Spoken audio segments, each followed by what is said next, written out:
15 দিন টাইম দিন, আমরা বিল সমর্থন করব। আমি চ্যালেঞ্জ করছি কেন্দ্রীয় সংস্থাকে যে আপনার যদি ইন্টেনশন ঠিক থাকে, আপনি 30 দিনের জায়গায় 15 দিন টাইম দিন, আমরা বিল সমর্থন করব। কিন্তু প্রভিশনে রাখতে হবে, যদি তার বিরুদ্ধে কোনো অভিযোগ প্রমাণ 15 দিনে না হয়, তাহলে যে অফিসার ইনভলভ রয়েছে সেই ইনভেস্টিগেশনে তাকে তার ডবল সময় কিন্তু জেলে কাটাতে হবে। আপনি প্রভিশন রাখুন, এই বিল আমরা সাপোর্ট করব। The government has to fix accountability. Where is the accountability? The government of the day, NDA 3. স্বরাষ্ট্রমন্ত্রী অমিত শাহকে বুধবার লোকসভায় যে 130তম সংবিধান সংশোধনী বিল পেশ করেছেন তা নিয়ে এদিন দিনভর উত্তপ্ত থাকে লোকসভা। দিনের শেষে বিকেলে সাংবাদিক বৈঠকে এ প্রসঙ্গে শাহকে উদ্দেশ্য করে বড় চ্যালেঞ্জ ছুঁড়ে দিলেন তৃণমূলের সর্বভারতীয় সাধারণ সম্পাদক অভিষেক বন্দ্যোপাধ্যায়। এমনকি তাকে গালাগালাজ দিতেও শোনা গেল। তিনি নিপুংসুক্য বলেছেন। শাহের উদ্দেশ্যে অভিষেকের সরাসরি চ্যালেঞ্জ, 30 দিন নয় 15 দিন সময় দিন, তৃণমূল সমর্থন করবে বিল, কিন্তু শর্ত একটাই, যদি অপরাধ প্রমাণ না হয় তাহলে যিনি আটক করেছেন সেই সংশ্লিষ্ট আধিকারিক তাহলে তাকেও পদত্যাগ করতে হবে। এই নিয়েই তীব্র বিতর্ক। কংগ্রেস সহ বিরোধীরা স্পষ্ট বলছে এই বিল আসলে বিরোধী মুখ্যমন্ত্রীদের গদিচ্যুত করার হাতিয়ার। লোকসভায় বিলের কপি ছিঁড়ে শাহের দিকে ছুঁড়ে দেন বিরোধীরা। রাজনৈতিক প্রতিহিংসার অভিযোগ ঘিরে উঠছে বলে প্রবল প্রশ্ন। সেই সংঘর্ষের আঁচ গড়িয়ে এলো সাংবাদিকদের বৈঠকেও। এদিন অভিষেকের বক্তব্যে বারবার উঠে এসেছে রাজনৈতিক প্রতিহিংসার ইঙ্গিত। অভিষেককে কটাক্ষ, 303 থেকে 240-তে নেমে এসেছে বিজেপি। ক্ষমতা হারানোর ভয়েই আজ এমন বিল আনা হচ্ছে। জনগণের সমস্যা নিয়ে এদের কোনো মাথা ব্যথা নেই। জিনিসপত্রের দাম আগুন, কৃষক পাচ্ছে না ফসলের দাম, সীমান্তে সুরক্ষা, বেকারত্ব, কোথাও সরকার কার্যকর নয়। অভিষেকের বক্তব্য, এই বিলের আসল উদ্দেশ্য দুর্নীতির মামলায় ফাঁসিয়ে বিরোধী দলের মুখ্যমন্ত্রীদের গদিচ্যুত করা। এ প্রসঙ্গে কেজরিওয়াল, মনীষ সিসোদিয়া থেকে সুদীপ বন্দ্যোপাধ্যায়দের মিথ্যে মামলায় জেলে আটকে রাখার নজির টেনে আনেন তৃণমূলের সর্বভারতীয় সাধারণ সম্পাদক।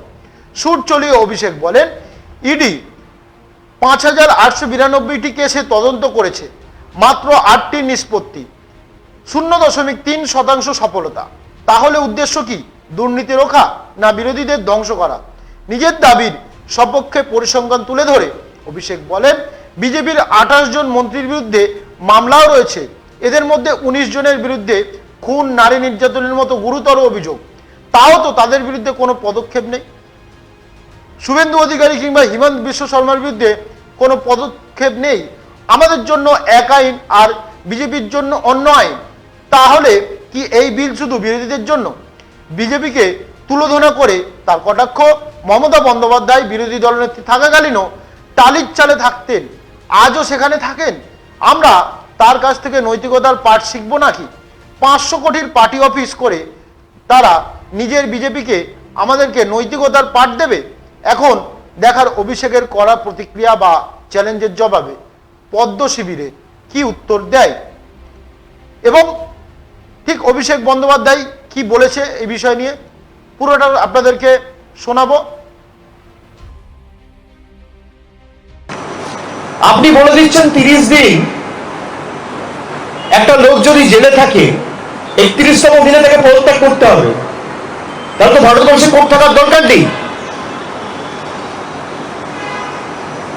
আমি চ্যালেঞ্জ করছি কেন্দ্রীয় সংস্থাকে যে আপনার যদি ইন্টেনশন ঠিক থাকে, আপনি 30 দিনের জায়গায় 15 দিন টাইম দিন, আমরা বিল সমর্থন করব। কিন্তু প্রভিশনে রাখতে হবে, যদি তার বিরুদ্ধে কোনো অভিযোগ প্রমাণ 15 দিনে না হয়, তাহলে যে অফিসার ইনভলভ রয়েছে সেই ইনভেস্টিগেশনে তাকে তার ডবল সময় কিন্তু জেলে কাটাতে হবে। আপনি প্রভিশন রাখুন, এই বিল আমরা সাপোর্ট করব। The government has to fix accountability. Where is the accountability? The government of the day, NDA 3.0, the BJP government its MPs, ministers and the top brass wants to enjoy power and control without accountability. It's a deadly combination. Power without accountability. Where is the accountability? 2016 সালে আপনি নোটবন্দির কথা বলেছিলেন, accountability কোথায়? 140 জন লাইনে দাঁড়িয়ে মারা গেছে, জবাব কে দেবে? আপনি জিএসটি করে বলেছিলেন ভারতবর্ষের অর্থনীতি আরো ভালো হবে, দেশটা রসাতলে নিয়ে গেছেন, অ্যাকাউন্টেবিলিটি কার? আপনি বলেছেন সিএ করে আমরা নাগরিকত্ব দেবো, আপনারা সিএ এর জায়গায় এনআরসি করতে চেয়েছেন, নাগরিকত্ব দেওয়ার জায়গায় কাটতে চেয়েছেন। ইন্টেনশন রং। আপনাদের কোনোদিন ইন্টেনশন ঠিক ছিল না। আপনার ইন্টেনশন ঠিক থাকলে আপনি অ্যাকাউন্টেবিলিটি আনুন। কটা বিজেপির নেতা অ্যারেস্ট হয়েছে গত 10 বছরে? যাদের বিরুদ্ধে প্রধানমন্ত্রী অভিযোগ করেছে, এমনকি 7 দিন 10 দিন আগে গিয়েও যেখানে সভা করে বলে সেই লোকটার বিরুদ্ধে অভিযোগ রয়েছে, 10 দিন পরে গিয়ে তাকেই বিজেপিতে জয়েন করিয়ে উপমুখ্যমন্ত্রী করেছে সেই রাষ্ট্রে। তাদের কাছে আমরা নৈতিকতার পাঠ শিখব। যে মমতা বন্দ্যোপাধ্যায় 40 বছর আগে যে টালির চালের ঘরে থাকতো, আজও সেই টালির চালের ঘরে থাকে, সেই মমতা বন্দ্যোপাধ্যায়ের কাছে আমরা নৈতিকতার পাঠ শিখবো না? যে বিজেপি 500 কোটি টাকার পার্টি অফিস তৈরি করে, তার কাছে আমরা নৈতিকতার পাঠ শিখবো? আপনার ইন্টেনশন কোনোদিন সঠিক ছিল না। সুপ্রিম কোর্ট বলেছে, কারেন্ট যিনি chief justice, justice B R. Gavai, তিনি বলেছেন, just in case even if they are convicted, you মানে ED have been successful in sentencing them almost without trial for years. আজকে দিল্লির সত্যেন্দ্র জৈনকে আপনি প্রায় 2.5-3 বছর জেলে রেখেছেন, কোনো তথ্য প্রমাণ দিতে পারেন, তার বিরুদ্ধে কোনো অভিযোগ করতে পারেননি। তাহলে আজকে এই লোকটা 3 বছর গেল, এটা কে ফেরাবে? ভারতের প্রধানমন্ত্রী ফেরাবে, না স্বরাষ্ট্রমন্ত্রী ফেরাবে, না বিজেপির সর্বভারতীয় সভাপতি ফেরাবে, না ইডি ডাইরেক্টর ফেরাবে, না ইনভেস্টিগেটিং অফিসার ফেরাবে? অনিল দেশমুখকে জোর জবরদস্তি মহারাষ্ট্রে জেলে রাখা হলো, 6 মাস জেলে ছিল, তারপর ব্যক্তি বেল পেল, তাহলে 6 মাসকে ফেরাবে? হেমন্ত সোরেনকে আপনারা জোর জবরদস্তি অ্যারেস্ট করেছেন, অরবিন্দ কেজরিওয়ালকে আপনারা জোর জবরদস্তি অ্যারেস্ট করেছেন, দিল্লির উপমুখ্যমন্ত্রী মনীষ সিসোদিয়াকে জোর জবরদস্তি অ্যারেস্ট করেছে, মহারাষ্ট্রের শিবসেনার সঞ্জয় রাউতকে আপনারা অ্যারেস্ট করে জোর জবরদস্তি 6 মাস রেখেছেন। আমাদের পার্টির প্রবীণ সাংসদ সুদীপ বন্দ্যোপাধ্যায়কে গায়ের জোরে 6 মাস ইডি রোজভ্যালির মামলায় জেলে ঢুকিয়ে রেখেছিল। কে ফেরাবে এদের 6 মাস? আপনি প্রমাণ করুন এরা দোষী, আমরা এদের বিরুদ্ধে শাস্তি চাইবো, সবার বিরুদ্ধে। কিন্তু আপনি যদি প্রমাণ না করতে পারেন একটা লোককে, আপনি অ্যাকিউজ বা উইটনেসের নামে ইনভেস্টিগেশনের স্বার্থে মাসের পর মাস, বছরের এই মুখ্যমন্ত্রী জেলে থাকবেন অনেক দিন, সঙ্গে ভাইপো তো আগেই যাবে। বড় বড় কথা, হেমন্ত বিশ্ব শর্মা, শুভেন্দু অধিকারী, আরে ভাই আমার কিছুতে পারবি না, যা না কোর্ট খোলা আছে। ওই বিয়াদব ডায়মন্ড হারবারে চুরি করে যেতা, ওর 2টো প্রপার্টি ইডি অ্যাটাচ করেছে 8,15,00,000 টাকার। 25 বার ইডি ডেকেছে, 5 বার গেছে, 20 বার এদিক ওদিক করে গোলে কাটিয়েছে। যার পাসপোর্ট জমা থাকে তিনি ভাষণ দিচ্ছেন বড় বড়, যার প্রপার্টি অ্যাটাচমেন্ট হয়েছে।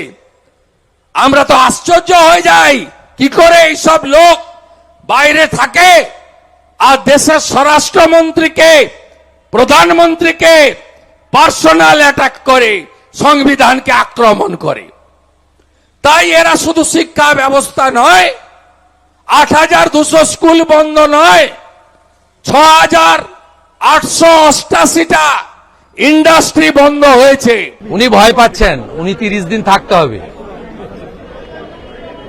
উনি পশ্চিমবাংলার সবচেয়ে বড় ডাকাত, উনি জানেন, এবং উনার পরিবারের অনেকেরই সম্পত্তি ইতিমধ্যে ইডি সেটাকে সিজ করেছে। 8,15,00,000 টাকার সম্পত্তি, অনেকের অ্যাকাউন্ট সিজ করেছেন। লিপস অ্যান্ড বাউন্সে উনার পরিবারের একাধিক মেম্বার, অমিত ব্যানার্জি, লতা ব্যানার্জি, রুচিরা ব্যানার্জি, অনেকেই লিপস অ্যান্ড বাউন্সের ডিরেক্টর, যে লিপস অ্যান্ড বাউন্সের মাধ্যমে কালীঘাটের কাকু থেকে শুরু করে কত টাকা সাইফন হয়েছে চার্জশিটে অনেকবার উল্লেখ হয়েছে। স্বাভাবিকভাবে উনি আতঙ্কিত যে আমার কি হবে, আমার পরবর্তীকালে আমার পরিবারের যাদেরকে আমি 11 সালের পরে এনে এখানে বসালাম তাদের কি হবে, এই ভবিষ্যৎ দেখে আতঙ্কিত। তাপসদা তার বক্তব্যের শেষে সুন্দর করেই বলেছেন, এ বাংলারও নয়, বাঙালিরও নয়, এ ভারতেরও নয়, এ নিজের এবং তার পরিবারের। আর ওই 1000 কোটি তো একা খায়নি, তার ভাগ তো হরিশ মুখার্জি, হরিশ চ্যাটার্জি স্ট্রিটে গেছে। সেই জন্য দেখছেন না সবচেয়ে বেশি চিৎকার, সবচেয়ে বেশি লোকসভার ভিতরে কাগজ ছেঁড়ার কাজ করছে এরা। 30 দিন জেলে থাকলেই মন্ত্রিত্ব যাবে।